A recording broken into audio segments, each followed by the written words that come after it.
মমতা ব্যানার্জির কথায় পরে যাব। প্রথম আমি জানতে চাই, আমার কথা শেষ হয়ে গেলে আমায় জানাবেন, এখন নয়।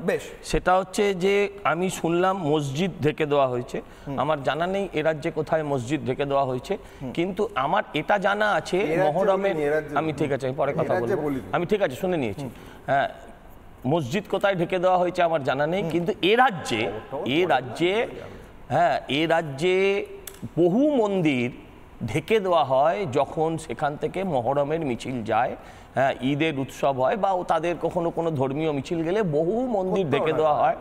আমি আপনার সাথে সময় কোনো রকম কথা বলিনি, আমি সেইটুকু এক্সপেক্ট করব যে আপনাকে দেখতে মানুষের মতন, আপনি আসলে মানুষ, হ্যাঁ আপনি, হ্যাঁ বলছি দেখতে, আরে ভাই এরম ভাবে বললে তো কথা বলা যাবে না ভাই, আবার বললাম না, আরে এরম ভাবে কথা বলা যাবে না, পুরো টরে টক্কা হবে, টরে টক্কা হবে, আবার বলছি কি টরে টক্কা হবে, আবার বললাম, আরে এই দেখো, আবার আমি সুরদের সাথেও কথা বলবো না, তাহলে আবার বললাম একদম কোনো কথা আমি বলিনি, আমি শুধু চুপ করতে বলেছি। আবার বললাম মানুষের বেশি পাল্টানো যদি কথা বলে তাহলে এই ধরনের কথা হবে। আবার বললাম সব দেখা হবে, কথা বলা সম্ভব নয়, আমি বলছি আমার সময় বলবেন না। অনির্বাণ বাবু আপনার সময় বলেন, রাজনৈতিক গিরগিটিরা যত রং বদলাবে আরো বেশি রং দেবে। আবার বললাম অনির্বাণ বাবুর অডিওটা সাজলদা বলুন, কথা বলে আমি সেখানে কথা বলবো, সাজলদা বলুন। আমার বক্তব্য ছিল, আবার বললাম পুরো নষ্ট হবে। আচ্ছা, মমতা বন্দ্যোপাধ্যায় মিছিল নিয়ে, রামনবমীর মিছিল নিয়ে কি বলেছিলেন শুনুন, রামনবমীর মিছিল শুনুন।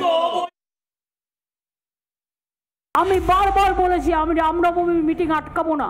পুলিশকে ডাইরেক্ট ইনস্ট্রাকশন দেওয়া ছিল, মুসলিমদের রোজা চলছে, রমজান মাসও চলছে, পুলিশকে ক্লিয়ার কাট ইনস্ট্রাকশন দেওয়া হয়েছিল যে মিছিল যে করবে তার রুট ঠিক করে দেবে, সেই রুটে মিছিল করবে, আনঅথরাইজ রুটে মিছিল হবে না। তা সত্ত্বেও যদি পুলিশ অ্যালাউ করে থাকে, ইচ্ছা করে একটা কমিউনিটিকে ধাক্কা দেবার জন্য এবং হামলা করার জন্য, সে যেই হোক, এ হোক আর জেড হোক, এ টু জেড, আমি বলছি আমি খুব মানবিক, কিন্তু আমি খুব রাফ অ্যান্ড টাফ এসব ব্যাপারে।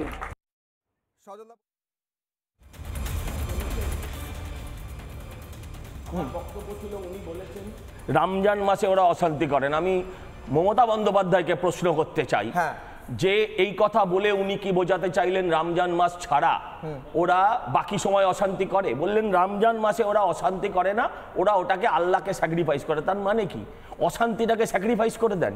এই যে কথাগুলো, এই কথাগুলো বলা মানে একটা সম্পূর্ণভাবে একটা জাতিকে, একটা সম্প্রদায়কে অসম্মান করা।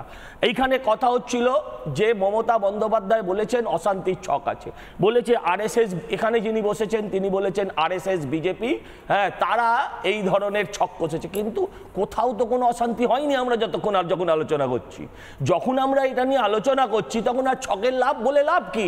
যখন বাংলায় কোনো অশান্তি হয়নি এখনো অবধি, আমাদের কাছে সেরকম কোনো অশান্তির খবর যখন নেই, তখন এই ধরনের একটা দলকে, একটা জাতিকে, একটা সম্প্রদায়কে, একটা সংগঠনকে এইভাবে গালি দেওয়ার কোনো যুক্তি নেই। আমার বলার বক্তব্য অত্যন্ত পরিষ্কার, সেটা হচ্ছে মমতা বন্দ্যোপাধ্যায়, এই যে ধরুন আমরা দেখলাম হোলির নামে তিনি গিয়ে ধেই ধেই করে ডান্ডিয়া নাচছেন। কেন নাচলেন? তার কারণ তিনি বুঝতে পেরেছেন ভবানীপুরে যদি ভোট এবার হয়, সেই ভোট যথেষ্ট ওনার জন্য মানে অস্বস্তির ভোট হবে। গতবার হেরেছেন, এবারও হারার যথেষ্ট সম্ভাবনা আছে।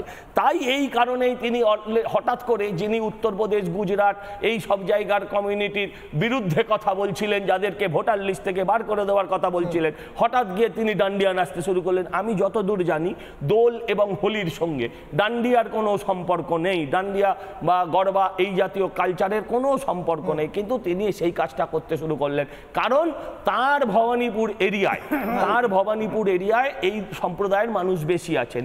এবার কথা হচ্ছে কাদের পয়সায় করলেন? সেই কর্পোরেশনের পয়সায়, যে কর্পোরেশন গত 3 মাস প্রায় হতে চললো, যে 3 মাস 100 দিনের কর্মচারীদের টাকা দিতে পারে না।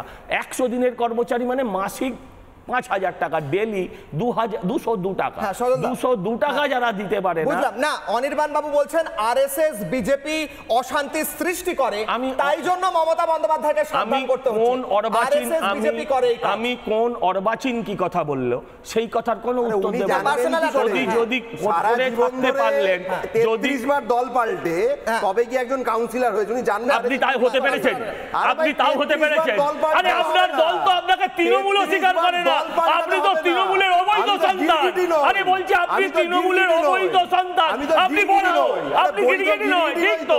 আপনি বড় হো, আমি বলছি তো আপনি বড়। আরে বলছি তো আপনি বড় হো, আপনি বড় হো, আমি তো বলছি, আবার বলছি আপনি বড় হো, আবার বলছি আপনার বাপকে আমি বলেছেন রামনবমীতে 1 কোটি হিন্দুর মিছিল হবে। কি বলেছেন শুভেন্দু অধিকারী? শুনবো পূর্ব আলোচনায়। শুভেন্দু অধিকারী, শুভেন্দু অধিকারী ভাই, আপনি বড় হো, আপনি বড় হো, আপনি বড় হো। ভালো করে রামনবমী করবেন, আমিও থাকবো মাঠে। গতবারে 50 লাখ হিন্দু নেমেছিল, 1000 মিছিল হয়েছিল। এবারে 2000 মিছিল হবে, 1 কোটি হিন্দু রাস্তায় থাকবে। 1 কোটি হিন্দু কোনো অনুমতি নেবেন না। হিন্দু তার তোহার মানাবে, আমাদের দায়িত্ব শান্তিপূর্ণ ভাবে করার। আপনি অন্যদের সামলান, বাকিটা আমরা বুঝে নেব। বেশ, আমি এখানে নানা ধরনের কন্টেন্ট দেখার জন্য লাইক করুন, শেয়ার করুন আমাদের ফেসবুক পেজ, সাবস্ক্রাইব করুন আমাদের ইউটিউব চ্যানেল। পাশাপাশি অন্যান্য ব্রেকিং নিউজের জন্য অবশ্যই চোখ রাখুন রিপাবলিক বাংলায়।